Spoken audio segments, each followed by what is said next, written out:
Iran, Israel ও যুক্তরাষ্ট্রের চলমান যুদ্ধ পরিস্থিতিকে কেন্দ্র করে হরমুজ স্ট্রেইট বন্ধ হয়ে যাওয়ার আশঙ্কা ঘনীভূত হয়েছে। এই প্রণালী বিশ্বের অন্যতম গুরুত্বপূর্ণ জ্বালানি ও বাণিজ্য পথ হিসেবে পরিচিত। এর মাধ্যমে মধ্যপ্রাচ্য থেকে ইউরোপ, এশিয়া ও অন্যান্য অঞ্চলে জ্বালানি ও কৃষি উপকরণ পরিবাহিত হয়। ফলে এই পথ ব্যাহত হলে তার প্রভাব শুধু জ্বালানি খাতে নয়, সরাসরি বৈশ্বিক খাদ্য ব্যবস্থাতেও পড়ে।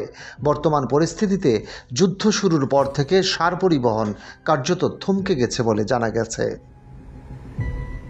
বিশ্লেষকদের মতে সার সরবরাহ ব্যাহত হওয়ায় বিশ্বজুড়ে কৃষি উৎপাদন ব্যবস্থায় বড় ধরনের সংকট তৈরি হতে পারে। বিশেষ করে নাইট্রোজেন ভিত্তিক সার ও অন্যান্য কৃষি উপকরণের ঘাটতি দেখা দিলে ফসলের উৎপাদন উল্লেখযোগ্যভাবে কমে যেতে পারে। বিশেষজ্ঞরা সতর্ক করে বলেছেন, এই পরিস্থিতি অব্যাহত থাকলে ফসলের ফলন প্রায় 30% পর্যন্ত কমে যাওয়ার ঝুঁকি রয়েছে। একই সঙ্গে সার ও কৃষি পণ্যের দাম দ্রুত বাড়তে পারে, যা শেষ পর্যন্ত ভোক্তা পর্যায়ে খাদ্যপণ্যের মূল্যস্ফীতিতে বড় ধরনের চাপ সৃষ্টি করবে।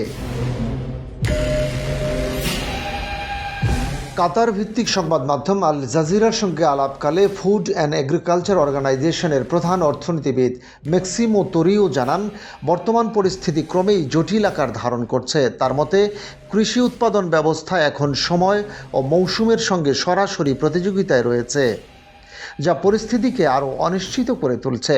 তিনি আরও উল্লেখ করেন, এশিয়ার কিছু দেশে ইতিমধ্যে বীজ বপনের মৌসুম শেষ হয়ে গেছে।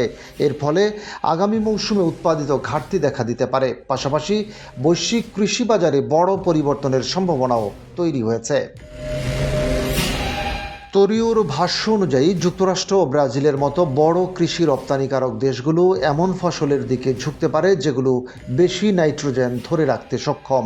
এর ফলে গম ও ভুট্টার উৎপাদন কমে গিয়ে সয়াবিন চাষ বাড়তে পারে। এই পরিবর্তন বৈশ্বিক খাদ্য সরবরাহ কাঠামোতে দীর্ঘমেয়াদী প্রভাব ফেলতে পারে। তিনি আরও সতর্ক করেন যে অপরিশোধিত জ্বালানি তেলের দাম বৃদ্ধি পেলে কৃষকরা জৈব জ্বালানি উৎপাদনের দিকে ঝুঁকতে পারেন।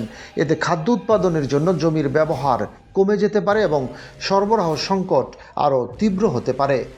FAOর এই প্রধান অর্থনীতিবিদ জানান, ইতিমধ্যে গম ও সয়াবিনের দাম আন্তর্জাতিক বাজারে বাড়তে শুরু করেছে।